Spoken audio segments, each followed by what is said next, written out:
Hi and good morning. Welcome to this video lecture. நம்ம ஏற்கனவே வந்து ஃபர்ஸ்ட் யூனிட் பார்த்துருந்தோம். ஃபர்ஸ்ட் யூனிட்ல வந்து இன்வெஸ்ட்மெண்ட் செட்டிங்ஸ், இன்வெஸ்ட்மெண்ட்னா என்ன, என்னென்ன ஆல்டர்னேட்டிவ்ஸ் ஆஃப் இன்வெஸ்ட்மெண்ட்ஸ் இருந்துச்சு, இது எல்லாமே வந்து நம்ம ஃபர்ஸ்ட் யூனிட்ல பார்த்தோம். இப்போ செகண்ட் யூனிட்ல வந்து ஃபண்டமெண்டல் அனாலிசிஸ் பற்றி பார்க்க போகிறோம். ஓகே, ஸோ இந்த ஃபண்டமெண்டல் அனாலிசிஸை பொறுத்த வரைக்கும் என்னென்ன இதில் வந்து கான்டென்ட் பார்க்க போகிறோம் அப்படின்னா வந்து ஃபர்ஸ்ட்டு எக்கனாமிக் அனாலிசிஸ் பற்றி நம்ம பார்க்க போகிறோம். ஸோ எக்கனாமிக் அனாலிசிஸை பொறுத்த வரைக்கும் நம்ம கண்ட்ரியோட எக்கனாமிக் ஸ்டேட்டஸ் எப்படி இருக்குது அப்படின்றத ஃபஸ்ட்டு நம்ம வந்து அண்டர்ஸ்டாண்ட் பண்ணணும். அதுக்கப்புறம் ஃபோர்காஸ்டிங், இப்போ நம்மளோட எக்ஸிஸ்டிங் எக்கனாமி எப்படி இருக்குது, ஃப்யூச்சரில் ஒரு இன்னைக்கு 2024 இயரில் இருக்குன்னா 25ல் எப்படி இருக்குன்னு ஸ்டாட்டிஸ்டிக்கல் டூலை வச்சு ஒரு சின்ன ஃபோர்காஸ்ட் மாதிரி 25, 26ல் எப்படி இருக்கும் அப்படின்னு. தென் என்னென்ன ஃபோர்காஸ்டிங் டெக்னிக்ஸ் இருக்குது அப்படின்றத பற்றி நம்ம படிக்க போகிறோம். ஸோ இதை வந்து எக்கனாமிக் அனாலிசிஸு. ஸோ இந்த சப்ஜெக்டே வந்து நம்ம என்ன செய்யலாம்னா 3 டைப் ஆஃப் அனாலிசிஸாக பிரிக்கலாம். ஒன்று வந்து economic analysis and industrial analysis and company analysis. So இந்த சாப்டரில் இந்த 3 அனாலிசிஸை பற்றி தான் நம்ம கம்ப்ளீட்டாக படிக்க போகிறோம். So first economic analysis, then வந்து இண்டஸ்ட்ரியல் அனாலிசிஸ்.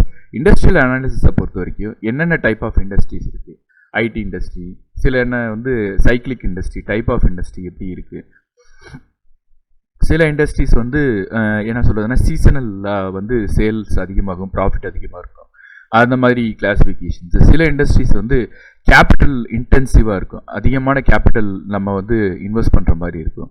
அந்த மாதிரி என்னென்ன டைப் ஆஃப் கிளாஸிஃபிகேஷன்ஸ் இருக்குது அப்படின்றத நம்ம பார்க்க போகிறோம். அடுத்து வந்து இண்டஸ்ட்ரி லைஃப் சைக்கிள்.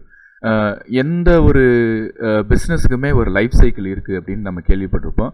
ஃபஸ்ட்டு வந்து பிகினிங், க்ரோத்து, அப்புறம் மெச்சூரிட்டி, டிக்ளைன். அதே மாதிரி இண்டஸ்ட்ரீஸ்க்கும் இப்போ ஆட்டோமொபைல் இண்டஸ்ட்ரி இல்லைன்னா வந்து ஒரு FMCG products, fast moving consumer goods அப்படின்னு சொல்லுவாங்க இல்லையா, இந்த செக்டார்லலாம் வந்து இந்த அந்தந்த இண்டஸ்ட்ரியில் வந்து என்ன மாதிரி வந்து லைஃப் சைக்கிளில் இது இருக்குது, க்ரோத் ஸ்டேஜில் இருக்கா, இல்லைன்னா வந்து ஒரு மெச்சூரிட்டி ஸ்டேஜில் இருக்கா, இல்லைன்னா வந்து டிக்ளைன் ஸ்டேஜில் இருக்கா அப்படின்ற அனாலிசிஸை பார்க்க போகிறோம். தென் வந்து கம்பெனி அனாலிசிஸ்.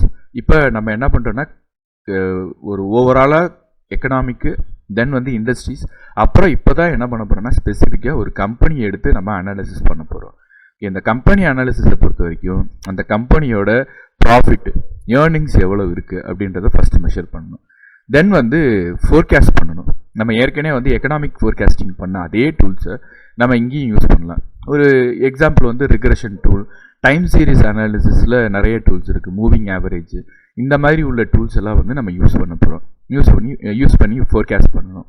ஓகே, தென் வந்து நம்ம ஏற்கனவே பார்த்த மாதிரி வேல்யூஷன், ஒரு பாண்டோ இல்லைன்னா வந்து ஒரு ஷேரோ வந்து நம்ம என்ன பண்ணுவோம்னா அதை வந்து வேல்யூஷன் நம்ம தெரிஞ்சுக்கணும். அதோட ஒரிஜினல் வேல்யூ என்ன, இன்ட்ரின்சிக் வேல்யூ என்ன அப்படின்றத வந்து நம்ம தெரிஞ்சுக்கணும். ஸோ அதுக்காக நிறைய வந்து கேல்குலேஷன்ஸ் இருக்குது. ஸோ அந்த கேல்குலேஷன்ஸில் ஏதாவது ஒரு பெஸ்ட்டு மாடலை நம்ம எடுத்து அந்த வேல்யூவை நம்ம கண்டுபிடிக்க போகிறோம். ஃபைனலாக வந்து கிரஹாம் அண்ட் டோட் அப்படின்ற எக்ஸ்பர்ட்ஸ் வந்து என்ன பண்ணியிருக்காங்கன்னா, இன்வெஸ்டாருக்கு நிறைய ஃபினான்ஷியல் ரேஷியோஸ் இருக்குது, அதில் சில ரேஷியோஸை வந்து ரெக்கமெண்ட் பண்ணுறாங்க. அதை வந்து இன்வெஸ்டார் ரேஷியோஸ் அப்படின்னு சொல்கிறோம். இந்த ரேஷியோஸை நம்ம செக் பண்ணாலே போதும், நம்மளால் வந்து ஒரு நல்ல இன்வெஸ்ட்மெண்ட் டெசிஷனை மேக் பண்ண முடியும். ஓகே, ஸோ இந்த யூனிட்டை பொறுத்த வரைக்கும் நான் ஏற்கனவே சொன்ன மாதிரி வந்து 3 இதாக பிரிக்கிறோம், எக்கனாமிக், இண்டஸ்ட்ரியல் அண்டு கம்பெனி அனாலிசிஸ்னு. ஸோ இந்த அனாலிசிஸ் எதுக்காக பண்ணுறோம் அப்படின்னா, நம்ம ஒரு ஸ்டாக்கை செலக்ட் பண்ணுறதுக்காக. ஒரு ஷேர் மார்க்கெட்டில் கிட்டத்தட்ட ஒரு 5000 கம்பெனி வந்து லிஸ்ட் ஆகிருக்கும். 5000, 6000 கம்பெனிக்கு மேலே பப்ளிக் கம்பெனிஸ் லிஸ்ட் ஆகிருக்கும். ஸோ இந்த கம்பெனிஸில் வந்து எது பெஸ்ட் கம்பெனி அப்படின்னு சூஸ் பண்ணுறதுக்கு ஃபஸ்ட்டு நம்ம என்ன பண்ணுறோன்னா நம்ம எக்கனாமி எப்படி இருக்குது அப்படின்றத ஃபஸ்ட்டு நம்ம அண்டர்ஸ்டாண்ட் பண்ணிக்கணும். தென் வந்து நம்ம செலக்ட் பண்ணுற கம்பெனியோட இண்டஸ்ட்ரி, சே ஃபார் எக்ஸாம்பிள் இப்போ எஸ்பிஐ பேங்க்கோட ஷேர் வந்து நம்ம பர்ச்சேஸ் பண்ண போகிறோன்னா அப்போ பேங்கிங் இண்டஸ்ட்ரி எப்படி இருக்குது அப்படின்னு சொல்லி அந்த இண்டஸ்ட்ரி அனாலிசிஸ் பண்ண போகிறோம். இப்போ டிசிஎஸ் கம்பெனியை வந்து ஷேரை வந்து நம்ம அனாலிசிஸ் பண்ண போகிறோன்னா அப்போ ஐடி இண்டஸ்ட்ரி எப்படி இருக்குது அப்படின்ற அந்த இண்டஸ்ட்ரியை வந்து நம்ம ஃபஸ்ட்டு அனாலிசிஸ் பண்ணணும். ஸோ அந்த அனாலிசிஸ் பண்ணுற மெத்தடை வந்து நம்ம பார்க்க போகிறோம்.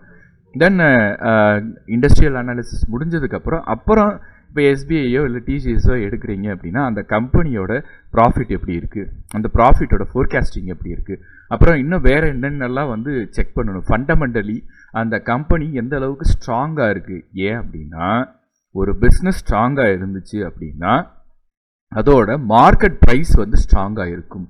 அதோட மார்க்கெட் ப்ரைஸ் வந்து எப்பயுமே வந்து அப்ரைஸ் ஆகிக்கிட்டே போகும். இப்போ அந்த ஃபண்டமெண்டல் அனாலிசிஸ் ஸ்ட்ராங்காக இல்லைன்னா ஒரு ஸ்டாக் ப்ரைஸ் வந்து ரொம்ப வொலட்டைலாக இருக்கும், இல்லைன்னா வந்து சம்டைம்ஸ் கீழே போய்கிட்டே இருக்கிறதுக்கும் சான்சஸ் அதிகமாக இருக்குது. சில நேரங்களில் ஃபண்டமெண்டலி ஸ்ட்ராங்கான கம்பெனியாக இல்லை, ப்ராஃபிட் மேக்கிங் கம்பெனியாக இல்லை அப்படின்னா அந்த கம்பெனி ஷட் டவுன் பண்ணுறதுக்கும் வந்து நிறைய சான்சஸ் இருக்குது, நம்மளோட இன்வெஸ்ட்மெண்ட் லாஸ் ஆகிறதுக்கு சான்சஸ் இருக்குது. ஸோ அதனால் வந்து என்ன பண்ணுறோன்னா இந்த கம்பெனி அனாலிசிஸ் அப்படின்றது ரொம்ப ரொம்ப இம்பார்ட்டண்ட்டான ஒரு விஷயம். தென் இந்த இன்வெஸ்டார் ரேஷியோஸ், அப்புறம் இந்த அப்ளைடு வேல்யூஷன் டெக்னிக் இதெல்லாம் யூஸ் பண்ணி ஃபண்டமெண்டலாக நம்ம வந்து ஒரு ஷேரை செலக்ட் பண்ணுறோம். ஓகே, இந்த ஷேரை செலக்ட் பண்ணதுக்கப்புறம் நம்ம வந்து அதில் இன்வெஸ்ட் பண்ணுற டெசிஷனை எடுக்கிறோம். ஓகே, இந்த தியரி சப்ஜெக்டை பொறுத்த வரைக்கும் நம்ம வந்து ஸ்டாக் மார்க்கெட்டை பற்றி ரெக்கமெண்டேஷன்ஸோ இல்லைன்னா வந்து ஒரு பர்டிகுலர் ஸ்டாக்கை பற்றி இதை வாங்கினா பெஸ்ட்டு அப்படின்ற ரெக்கமெண்டேஷன் பண்ண போகிறதில்ல. இது வந்து just for educational purpose. So இதில் வந்து நம்ம என்ன பண்ண போகிறோம்னா தியரிட்டிக்கலாக என்ன அப்படின்றத வந்து மட்டும்தான் நம்ம பார்க்க போகிறோம். ஓகேங்களா? So first concept fundamental analysis.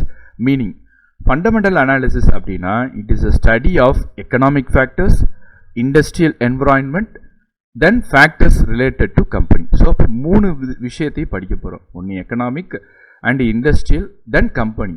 So first எக்கனாமிக்ன்றது இது ஒரு பபுள் மாதிரி வச்சுக்கோங்க, ஒரு சர்க்கிள் மாதிரி. தென் அந்த எக்கனாமிக்குள்ளே தான் இண்டஸ்ட்ரீஸ் ஆப்ரேட் ஆகுது. ஸோ அந்த இண்டஸ்ட்ரீஸ்க்குள்ளே நம்மளோட டார்கெட் கம்பெனி ஆப்ரேட் ஆகுது. ஸோ இந்த 3 லேயரையும் நம்ம என்ன பண்ணுறோன்னா அனலைஸ் பண்ணி பார்க்குறோம்.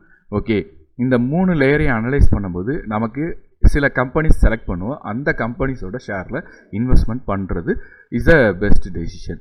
இதுதான் வந்து குவான்டிடேட்டிவாக என்ன பண்ணுறோன்னா நம்ம ஒரு கம்பெனியோட ஃபண்டமெண்டல் அனாலிசிஸை செக் பண்ணுறோம். ஓகே, இப்போ கம்பெனியை பொறுத்த வரைக்கும் என்னென்ன ஃபேக்டர்ஸ் செக் பண்ணணும் அப்படின்னா கம்பெனியோட earnings, profit and growth rate. வெறும் ப்ராஃபிட் மட்டும் இல்லை, அதோட அசட்ஸ், அதாவது ஃபினான்ஷியல் பொசிஷன் அப்படின்னு சொல்லுவாங்க. அதோட அசட் வந்து எந்த அளவுக்கு சேஞ்ச் ஆகிருக்கு, இந்த இயர் பேலன்ஸ் ஷீட்லேயும் அடுத்த இயர் பேலன்ஸ் ஷீட்லேயும் அசட் வந்து இன்க்ரீஸ் ஆகிருக்கா, ரீட்டைன்ட் ஏர்னிங்ஸ் இன்க்ரீஸ் ஆகிருக்கா, ரிசர்வ்ஸ் வந்து இன்க்ரீஸ் ஆகிருக்கா அப்படின்றத நம்ம வந்து செக் பண்ணணும். ஏன்னா கம்பெனியோட க்ரோத் ரேட்டை பொறுத்து தான் கம்பெனியோட foundation, strong fundamental and future ப்ராஃபிட்டும் அதை பொறுத்து தான் இருக்குது. Then risk exposure. எல்லா கம்பெனியும் வந்து ரிஸ்க்கு வந்து கண்டிப்பாக இருக்கும். ஆனால் என்னென்ன ரிஸ்க்கு வந்து அந்த கம்பெனியில் இருக்குது. ஏன்னா இப்போ ஃபார் எக்ஸாம்பிள் ஒரு ஃபார்மக்யூட்டிக்கல் கம்பெனி எடுத்தோம்னா அதோட மெயின் ரிஸ்க் வந்து ரிசர்ச் அண்ட் டெவலப்மெண்ட் தான். ஏன்னா ரிசர்ச் அண்ட் டெவலப்மெண்ட்டை பொறுத்த வரைக்கும் ஒரு ரிசர்ச் ஃபெயிலியர் ஆச்சுன்னா அந்த ஹோல் காஸ்ட்டுமே வந்து என்ன ஆயிரும்னா வேஸ்ட் ஆயிரும். ஸோ பேட்டன்ட் ஃபைல் பண்ண முடியாது, அவங்களால அந்த ப்ராடக்டை சக்ஸஸ்ஃபுல்லாக கொண்டு வர முடியாது. ஸோ அது அப்படியே வேஸ்ட் ஆயிரும். ஸோ அது வந்து ஒரு ஆப்ரேஷனல் ரிஸ்க். இந்த மாதிரி ஒரு கம்பெனிக்கு என்னென்ன ரிஸ்க் இருக்குது அப்படின்றதையும் நம்ம வந்து செக் பண்ணணும். தென் வந்து market price of the share. மார்க்கெட்டில் இப்போ கரண்ட்லி அது எந்த மாதிரி பெர்ஃபார்ம் பண்ணிகிட்ருக்கு அப்படின்ற இந்த ஃபேக்டர்ஸை ஃபுல்லாக நம்ம இன்வெஸ்ட்மெண்ட் டெசிஷன் எடுக்கிறதுக்கு முன்னாடி செக் பண்ணணும். ஓகே, இது மட்டும் இல்லாமல் நம்ம வந்து ஒரு ஈக்விட்டி ஷேரோட இன்ட்ரின்சிக் வேல்யூ, நம்ம ஏற்கனவே பார்த்த மாதிரி அதோட என்ன சொல்கிறதுன்னா ஆக்சுவல் வேல்யூ என்ன வந்து அதோட உண்மையான ஒரு வேல்யூ. ஏன்னா மார்க்கெட் ப்ரைஸை பொறுத்த வரைக்கும் ஒன்று ஓவர் ப்ரைஸிங்காக இருக்கும், இல்லைன்னா வந்து அண்டர் ப்ரைஸிங்காக இருக்கும். ஆக்சுவல் ப்ரைஸிங் நம்மளால் வந்து ஃபைண்ட் அவுட் பண்ண முடியாது. மார்க்கெட் ப்ரைஸ் மேபி சில நேரங்களில் டச் ஆகும், பட் ஆனால் கரெக்டாக எக்ஸாக்டாக சொல்ல முடியாது. அதுக்கு தான் சில மெத்தட்ஸ் இருக்குது, அதை வந்து நம்ம ஃபைண்ட் அவுட் பண்ணணும். அண்டு அனாலிஸ்ட், ஒரு இன்வெஸ்டிங் அதாவது இன்வெஸ்ட்மெண்ட் அனாலிஸ்ட்டோட ஒர்க் என்னவாக இருக்குன்னா ஏர்னிங்ஸை ஃபோர்காஸ்ட் பண்ணுறது, டிவிடெண்ட்ஸ் வந்து எவ்வளவு வரும் அப்படின்னு ஃபோர்காஸ்ட் பண்ணுறது, தென் டிஸ்கவுண்ட் ரேட் என்னன்னு பார்க்குறது, என்னென்ன ரிஸ்க் வந்து இன்வால்வ் ஆகிருக்கு அப்படின்னு இந்த எல்லா ஃபேக்டர்ஸையும் இப்போ நம்ம மேலே பார்த்த எல்லா ஃபேக்டர்ஸையும் செக் பண்ணி இன்வெஸ்ட்மெண்ட் டெசிஷன், எந்த இன்வெஸ்ட்மெண்ட்டு பெஸ்ட்டு அப்படின்னு சொல்லி இன்வெஸ்ட்மெண்ட் டெசிஷன் கொடுக்குறவங்க தான் வந்து ஒரு ஃபினான்ஷியல் அனாலிஸ்ட்டு. ஸோ அப்போ ஒரு ஃபினான்ஷியல் அனாலிஸ்ட் ஆகணும் அப்படின்னா, இல்லை ஒரு இன்வெஸ்ட்மெண்ட் அனாலிஸ்ட் ஆகணும்னா ஃபண்டமெண்டல் அனாலிசிஸ் அப்படின்ற இந்த கான்செப்ட் வந்து ரொம்ப ரொம்ப முக்கியம். ஓகே, ஸோ நிறைய பேர் சொல்லுவாங்க டெக்னிக்கல் அனாலிசிஸ் அப்படின்னு ஒன்று இருக்குது. ஸோ இந்த டெக்னிக்கல் அனாலிசிஸை வந்து நம்ம என்ன பண்ண போகிறோம்னா நெக்ஸ்ட் யூனிட்டில் பார்க்க போகிறோம்.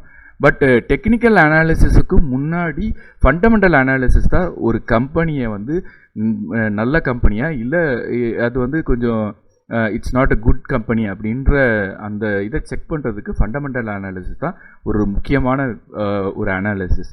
டெக்னிக்கல் அனாலிசிஸ் அப்படின்றது வந்து அந்த ஷேரை செலக்ட் பண்ணதுக்கப்புறம் எப்போ அந்த ஷேரை பர்ச்சேஸ் பண்ணலாம், எப்போ சேல்ஸ் பண்ணலாம், அதுவும் வந்து லாங் டேர்ம் இன்வெஸ்ட்மெண்ட்டுக்கு இல்லை, ஷார்ட் டேர்ம் இன்வெஸ்ட்மெண்ட்டுக்கு. ஸோ அதை பற்றின அடுத்தடுத்த டாப்பிக்கில் வந்து அடுத்தடுத்த வீடியோ லெக்சரில் டிஸ்கஸ் பண்ணுவோம். ஸோ இன்றைக்கி வந்து இதோட ஸ்டாப் பண்ணிக்குவோம். நெக்ஸ்ட் கிளாஸை பொறுத்த வரைக்கும் காம்போனன்ட்ஸ் ஆஃப் ஃபண்டமெண்டல் அனாலிசிஸ் என்னென்ன இருக்குது அப்படின்றத பற்றி நம்ம டிஸ்கஸ் பண்ணுவோம். தேங்க்யூ.